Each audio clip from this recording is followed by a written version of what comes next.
Welcome to This Explainer. Okay, today we're shining a spotlight on a piece of home tech that, well, almost never gets the spotlight, yet it works tirelessly to keep our homes safe. I'm talking about the silent guardian of your basement, the sump pump. But more specifically, we're going to look at why the pit itself, the literal foundation of the whole system, is so often completely overlooked by homeowners. Let me ask you something right off the bat. What is actually hiding in the bottom of your sump pit right now? It's kind of a mundane topic, sure, but the answer to that question might be the literal only thing standing between a dry, cozy home and severe water damage. It's one of those hidden vulnerabilities that almost all of us have, but we rarely think about it until, well, it's too late. All right, let's dive into our roadmap for today. We'll be covering the hidden basement threat, when sump pits go bad, timing your pit maintenance, steps for safe cleaning, when to call professionals, and finally, protecting your foundation. Okay, part 1, the hidden basement threat. Out of sight, out of mind. You know, it's incredibly common, and honestly completely understandable, to just forget about something you never actually have to look at. Your sump pump is a master of quiet protection. It just sits down there, usually in some dark corner or utility room, quietly waiting for water. But because it's so out of sight, pit cleaning is incredibly easy to put off. And while it's just sitting there, that unseen pit is actively accumulating sediment, debris, and organic buildup. This neglect builds up a hidden tension. The real danger here is what happens when those heavy rains finally hit and your neglected system suddenly has to handle a massive influx of water at a moment's notice. Moving right along to Section 2, when sump pits go bad, the anatomy of a disaster. We really need to look at how this invisible dirt actively sabotages a mechanical system and creates this awful domino effect of failures. A healthy pump is designed to draw in water as it naturally rises. But when that pit collects silt, grit, and sludge, really visualize that gross, thick layer at the bottom, things start to physically jam up. The pump might literally be sitting in a pile of thick debris instead of clear water, which totally tanks its efficiency. Even worse, the float or the sensor, the very things that tell the pump to turn on, can get completely stuck in that sludge. Add in restricted intake areas that severely limit water flow, and suddenly you have a physical, structural blockage that turns a powerful, protective pump into an oversized paperweight. And it's not just the soil and grit, it's what's actually living in it. Organic buildup is all that trapped organic material in the pit. It contributes to those incredibly unpleasant, musty odors in your basement and encourages bacterial growth right under your feet. So here's the absolute crucial point. Even if you hear your pump humming away during a storm and you think everything's totally fine, this gradual performance degradation is happening in the background. It makes anticipating future flooding risks so much harder because a system coated in organic sludge is basically functioning on borrowed time. Section 3. Timing your pit maintenance. When to act. Knowing the mechanics of the problem is one thing, right? But how do we establish a schedule to actually stop these failures? Well, according to the source material, there isn't really a magical one-size-fits-all schedule, but proactive timing is absolutely your best defense against a basement flood.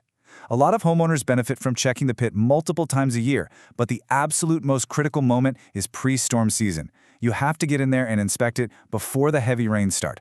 Also, post-wet spells are super revealing. Checking after a really rainy period can show you if your system is dragging in unusual amounts of solids from the surrounding soil. That intel can really guide how often you need to be doing this maintenance. But hey, you don't just have to stare at a calendar. You can rely entirely on your senses. If you pop that cover off and notice heavy sediment accumulation, or if you're suddenly hit with a strong, unpleasant smell, or if you spot visible debris floating on top or sunken at the bottom, those are immediate red flags. These visual and sensory signs mean cleaning needs to happen right now, not next month. Don't wait for your scheduled check if your nose is already telling you there's an active problem. Which brings us to Section 4, Steps for Safe Cleaning, the DIY Guide. So, how do we actually roll up our sleeves and fix this? Let's give you a clear, straightforward maintenance routine. Our sources provide these highly effective steps for a DIY cleaning. Step 1, and actually, this is absolutely non-negotiable. Disconnect power to the pump or use the safety switch so it doesn't accidentally kick on while your hands are in there. Step 2, grab the right tools and actually scoop out that sludge and debris from the bottom. Step 3, give those surfaces a really good wipe down. You want them clean so nothing sticks moving forward. And finally, Step 4, once it's clean, just verify that the float mechanism or electronic controls can move completely freely without catching. Oh, and if your pit has a check valve or intake screen, double-check that those are totally clear, too. Now let's see how this ties into a larger prevention strategy. I want you to ask yourself a quick question. Are your drainage areas bringing in excessive soil? You've got to keep an eye on what is actually entering the pit. If you're constantly cleaning out thick mud, your yard's drainage might be actively sabotaging your system. You have to address the source. Improving the grading of the soil around your foundation, sealing up cracks, or just maintaining nearby drainage can drastically reduce what ends up in that pit in the first place. Section 5. When to call professionals. Knowing your limits. Of course, doing it yourself isn't always the smart play. You really have to know the difference between a simple weekend chore and a situation where you're in over your head. A simple cleaning? That's just removing routine sediment and checking that the float moves smoothly.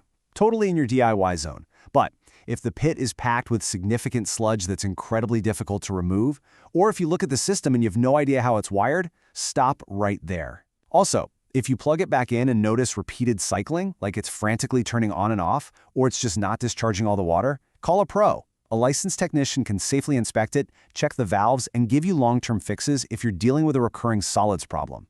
And finally, Section 6, protecting your foundation, the bottom line.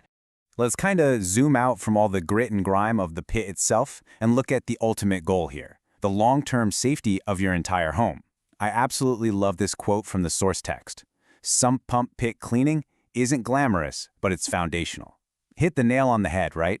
I mean, let's be real. Nobody's inviting their neighbors over to show off a freshly wiped sump pit. It is the literal definition of an unglamorous chore. But spending just a little bit of time on these inspections ensures that this mechanical system runs efficiently, lasts longer, and ultimately protects your home's foundation when it absolutely matters most. So I'm going to leave you with this one provocative question. Will your pump actually survive the next big storm, or are you just waiting for that, well, it worked last year, surprise? Please don't let a clogged, neglected pit be the reason you wake up to a flooded basement. Take what we've talked about today, grab a flashlight, and go check on your home's silent guardian right now. Thanks so much for learning with me today in this explainer, and hey, stay dry out there.